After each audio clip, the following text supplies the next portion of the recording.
Exercise 6.1 question number 2 का first question बोलता है गिव टू डिफरेंट एग्जाम्पल्स। हमको दो एग्जाम्पल देने के लिए कह रहा है। किसके एग्जाम्पल्स हमको देना है? Of pair of similar figures. हमको दो पेयर देना है सिमिलर फिगर्स के। तो हमने पहला फिगर ले लिया ABCD, एक पॉलीगॉन ले लिया, और दूसरा PQRS एक पॉलीगॉन ले लिया। तो ये दोनों कैसे हैं? सिमिलर हो गए, क्योंकि उनके एंगल्स और साइड्स प्रोपोर्शन में, एंगल इक्वल है और साइड प्रोपोर्शन में है। और दूसरा फिगर लिया trapezium, with in trapezium with corresponding angles equal and sides in proportion. तो अगेन दोनों फिगर जो है सिमिलर हो गए। एक्सरसाइज 6.1 क्वेश्चन सेकंड का second, give two different examples. तो हमको दो अलग अलग एग्जाम्पल्स देने हैं। किसका? Of pair of non similar. दो पेयर हमको बनाने हैं नॉन सिमिलर फिगर्स के। तो सबसे पहले हम ट्रायंगल ABC बना लेते हैं और उसके बाद हम क्वाड्रिलैटरल यानी PQRS बना लेते हैं। तो यहाँ पे हम देख सकते हैं ट्रायंगल ABC के 3 साइड है और क्वाड्रिलैटरल PQRS के 4 साइड है। तो ये दोनों एक पेयर हो गए ऑफ नॉन सिमिलर फिगर्स के। फिर बाद में हम एक स्क्वायर बना लेते हैं ABCD, दूसरा क्वाड्रिलैटरल PQRS हम पैरेललोग्राम बना देते हैं। तो इसमें भी हम देख सकते हैं एंगल्स भी इक्वल नहीं है और साइड्स भी प्रोपोर्शन में नहीं है। तो ये भी एग्जांपल हो गया नॉन सिमिलर फिगर्स का। Exercise 6.1 question number 3, state. हमको बताना है whether the following quadrilaterals are similar. तो हमको ये बताना है कि जो दिया हुआ क्वाड्रिलैटरल्स है, मतलब 4 साइडेड फिगर्स है, वो सिमिलर है या नहीं है। तो पहला 4 साइडेड फिगर क्वाड्रिलैटरल PQRS दिया हुआ है और उसके साइड्स दिए हुए हैं 1.5 सेंटीमीटर, 1.5 सेंटीमीटर, सभी साइड्स 1.5 सेंटीमीटर। दूसरा क्वाड्रिलैटरल ABCD दिया हुआ है और उसका साइड्स दिया हुआ है 3 सेंटीमीटर, 3 सेंटीमीटर एंड 30 सेंटीमीटर। तो अब हमको पता है दो रूल कि दो पॉलीगॉन्स, क्वाड्रिलैटरल भी एक पॉलीगॉन है, तो दो पॉलीगॉन्स कब सिमिलर होते हैं ये हमको पता है। तो कब हो सकते हैं? दो ही कंडीशन में। पहला, उनके करस्पॉन्डिंग एंगल्स जो है वो इक्वल होने चाहिए, और दूसरा उनके जो करस्पॉन्डिंग साइड्स है वो प्रोपोर्शंस में रहना चाहिए, प्रोपोर्शनल रहना चाहिए, या उनके इक्वल रेशियोज आने चाहिए। तो अब हम चेक करेंगे क्या उसके एंगल्स हमको सेम दिख रहे हैं दोनों फिगर्स जो दिए हुए हैं। तो क्लियरली हम देख सकते हैं उसके एंगल्स जो है इक्वल नहीं है। जो करस्पॉन्डिंग एंगल्स है, जैसे कि angle P corresponds to A नहीं है equal, angle Q corresponds to B नहीं है इक्वल, एंड सो। अब करस्पॉन्डिंग साइड्स देखते हैं प्रोपोर्शन में है क्या, यानी इक्वल रेशियोज आते हैं क्या। तो PQ बाई AB हाफ आ रहा है, QR बाई BC कर रहे हैं डिवाइड, तो 1/2 आ रहा है half again, RB by CD भी हाफ आ रहा है, एंड PS बाई AD भी हाफ आ रहा है। तो फ्रॉम 1 and 2 हम ये देख सकते हैं कि एंगल्स इक्वल नहीं है, लेकिन साइड्स जो है वो प्रोपोर्शंस में है। लेकिन हमको क्या चाहिए? हमको ये चाहिए कि उनके एंगल्स इक्वल होने चाहिए सिमिलर होने के लिए, एंड साइड्स भी प्रोपोर्शन में होने चाहिए, दोनों चीज़। तो इसमें से कोई भी एक चीज़ नहीं है, यानी इज नॉट सिमिलर।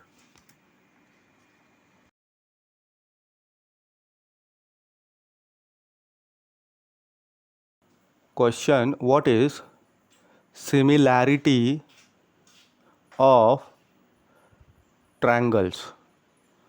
तो ट्रायंगल्स में हम सिमिलैरिटी कब देख सकते हैं, या ट्रायंगल्स की सिमिलैरिटी को हम क्या कह सकते हैं उसके बारे में। तो हमको क्या पता है कि दो पॉलीगॉन्स मतलब closed figure more than 2 sides. तो दो पॉलीगॉन्स अगर उनके साइड्स जो है वो सेम है, मतलब 3 साइडेड फिगर है तो दूसरे का भी 3 होना चाहिए, 4 साइडेड है तो दूसरे का भी 4 साइडेड फिगर होना चाहिए। तो फॉलोइंग दो कंडीशन सेटिस्फाई करना चाहिए फॉर बीइंग सिमिलर। पहला, उसके जो करस्पॉन्डिंग एंगल्स है दोनों फिगर के इक्वल होने चाहिए, एंड उसके करस्पॉन्डिंग साइड्स जो है वो प्रोपोर्शनल होने चाहिए, यानी उनके रेशियोज इक्वल आने चाहिए। तब हम बोल सकते हैं कि दोनों ट्राइंगल्स में सिमिलैरिटी है, नहीं तो हम नहीं बोल सकते। अगर दोनों कंडीशन सेटिस्फाई करता है तो सिमिलर है, नहीं तो नहीं है। अब यहाँ पे एक नोट कर सकते हैं, ट्राइंगल क्या है, वो एक पॉलीगॉन है विथ 3 साइड। तो पॉलीगॉन क्या होता है, क्लोज फिगर होता है जिसमें 3 साइड्स या उससे ज़्यादा साइड्स होने चाहिए। तो यहाँ पे 2 ट्राइंगल हमने कंसिडर किया, A B C and P Q R. उसके करस्पॉन्डिंग एंगल्स कैसे, 60-60। अगर 2 एंगल 60 हो गया तो थर्ड ऑटोमेटिकली 60 हो जाता है एंगल सम प्रॉपर्टी के कारण। तो हम यहाँ पे कह सकते हैं कि जो दोनों ट्राइंगल्स है वो सिमिलर कब होंगे, जब वो दोनों कंडीशन सेटिस्फाई करेंगे। इस एग्जांपल के लिए पहला कंडीशन क्या है, उसके corresponding angles, that is angle A corresponding to angle P equal होना चाहिए, angle B corresponding to angle Q equal होना चाहिए, एंड सो ऑन। एंड उसके करस्पॉन्डिंग साइड्स के ratios, that is A B by P Q equal to B C by Q R is equal to A C by P R, ऐसा आना चाहिए। Theorem देखेंगे, if a line, अगर एक line है और उसे हमने ड्रॉ किया है, कैसा ड्रॉ किया है, इज ड्रॉन पैरेलल, उसको पैरेलल ड्रॉ किया है to one side of a triangle, एक ट्राइंगल है उसके एक साइड्स के हिसाब से उस लाइन को पैरेलल ड्रॉ किया है, to intersect the other 2 sides in distinct points. तो एक ट्राइंगल है, उसमें कोई भी एक साइड्स के, कोई भी ट्राइंगल का एक साइड के पैरेलल में एक लाइन ड्रॉ किया है ताकि वो ट्राइंगल के दूसरे 2 साइड को इंटरसेक्ट करे। तो वो जो है लाइन जो दूसरे साइड्स है उसको कैसा डिवाइड करता है, जिसको इंटरसेक्ट कर रहा है, सेम रेशियोज में। तो ये हमको प्रूफ करना है। तो हमको क्या दिया हुआ है, एक ट्राइंगल है ए बी सी और लाइन हम देख सकते हैं D E parallel to B C, मतलब डी ई जो है वो इंटरसेक्ट कर रहा है ए बी एंड ए सी को at point D and E respectively. तो A D upon D B is equal to A E upon B C आना चाहिए, उसके साइड्स जो है वो इक्वली डिवाइड होने चाहिए। तो हम क्या करेंगे, कंस्ट्रक्शन कर लेंगे। कंस्ट्रक्शन में हम बी ई को ज्वाइन करेंगे एंड सी डी को ज्वाइन करेंगे और उसके बाद हम डी एम ऐसा ड्रॉ करेंगे कि वो ए सी को परपेंडिकुलर हो जाएगा, ई एन भी ऐसा ड्रॉ करेंगे कि ए बी को परपेंडिकुलर हो जाएगा। तो ये चीज़ हमको ड्रॉ कर लेना है। D M perpendicular to A C हम फिगर में देख सकते हैं, D M perpendicular to A C and E N perpendicular to A B, ऐसा हमको ज्वाइन करना है बी एंड सी डी। तो हमारा प्रूफ स्टार्ट होता है। अब हमको क्या पता है, एक्यूट एंगल ट्रायंगल, मतलब सारे एंगल जो है ट्रायंगल के वो 90 डिग्री से कम है। तो हमको एरिया पता है ट्रायंगल का, क्या है, half into base into height. तो हम एरिया निकालेंगे पहले ट्रायंगल ए डी ई का, तो उसमें हम फॉर्मूला पुट करेंगे half into base into height. तो बेस क्या हो जाएगा ए डी एंड हाइट क्या हो जाएगा E N according to the figure. तो इसको हम नंबर 1 बोल देंगे। फिर उसके बाद area of obtuse angled triangle B D E, obtuse angle मतलब उसका एक एंगल, ये जो ट्रायंगल बी डी ई की बात चल रही है उसका एक एंगल जो है ग्रेटर देन 90 डिग्री है, तो वो वाला बी डी ई हमको लेना है। और उसका area, again area of a triangle का फॉर्मूला क्या है, half into base into height. तो again area of triangle B D E is equal to half into base यानी बी डी हो गया for obtuse angle triangle B D E, and height क्या हो गया ई एन, इसको 2 बोल देंगे। अब 1 को हम इक्वेशन नंबर 2 से डिवाइड करेंगे, इक्वेशन नंबर 1 को इक्वेशन नंबर 2 से। तो हमको क्या मिलेगा, area of triangle A D E upon area of triangle B D E, left hand side को डिवाइड करेगा एंड राइट हैंड साइड को डिवाइड करेगा, is equal to half into A D into E N upon half into B D into E N. तो right hand side में जो similar term है numerator and denominator में वो cut हो जाएगा और हमको क्या बचेगा, ए डी अपॉन बी डी। तो अब ये जो एरिया ऑफ ट्रायंगल्स का रेशियो है वो हमको मिल गया, इसको हम कैपिटल ए से डिनोट कर देंगे। कौन से ट्रायंगल्स का एरिया निकाला, ratio A D E and triangle B D. अब उसके बाद सिमिलरली हम क्या देख सकते हैं, area of acute angle triangle A E D हम ले सकते हैं half into base into height again. तो अब बेस क्या है, इधर बेस हो जाएगा इस ट्रायंगल में ए ई डी में A E and D M height हो जाएगा, इसको 3 बोल देंगे। अब फिर से हम वही फॉर्मूला अप्लाई करेंगे, एरिया निकालेंगे ऑब्ट्यूस एंगल ट्रायंगल का। तो ऑब्ट्यूस एंगल ट्रायंगल यहाँ पे सी ई डी हमको कंसिडर करना है। सी ई डी कंसिडर करेंगे, उसमें अगेन एरिया ऑफ ट्रायंगल का फॉर्मूला लगाएंगे, half into base into height.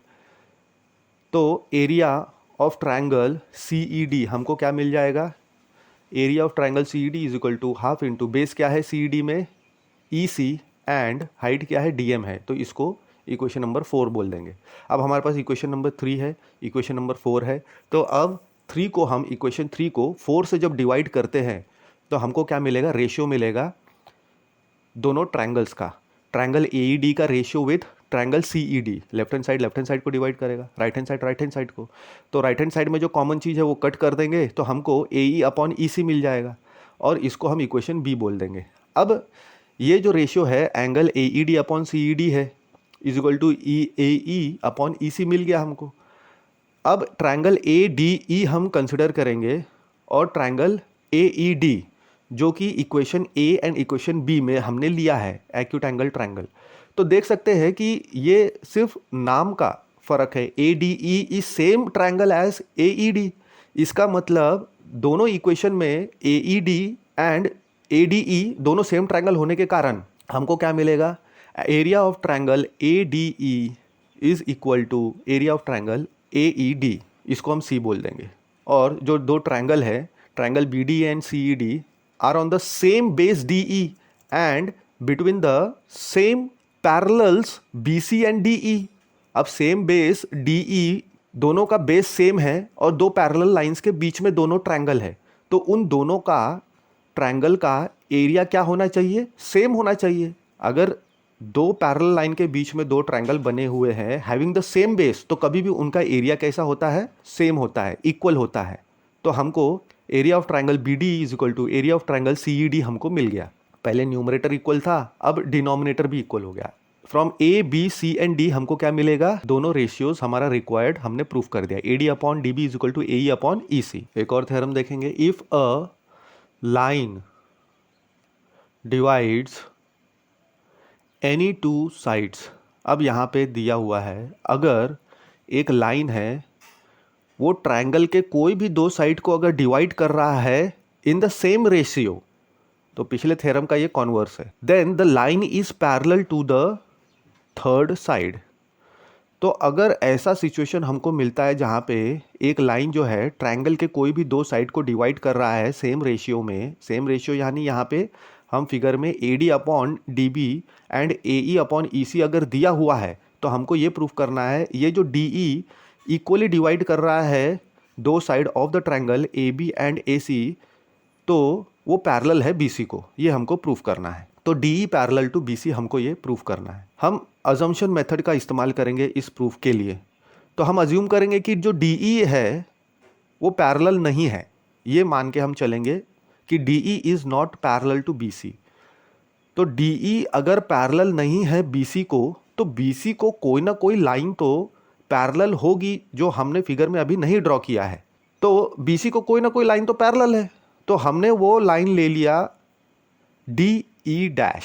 अब डी से ये लाइन निकल रहा है लेकिन ई डैश को ये कट कर रहा है साइड ए सी में, तो ये पैरेलल हो गया। तो according to the B P T, या उसको हम थैलेस थ्योरम भी बोलते हैं, तो according to the B P T हमको क्या मिलेगा, उसके रेशियोज प्रोपोर्शन में मिलेंगे।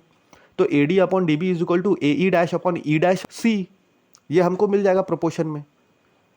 अब हमारे पास लेकिन क्या दिया हुआ है, A D upon D B is equal to A E upon E C. ये तो क्वेश्चन में गिवन है ना कि डी ई जो है वो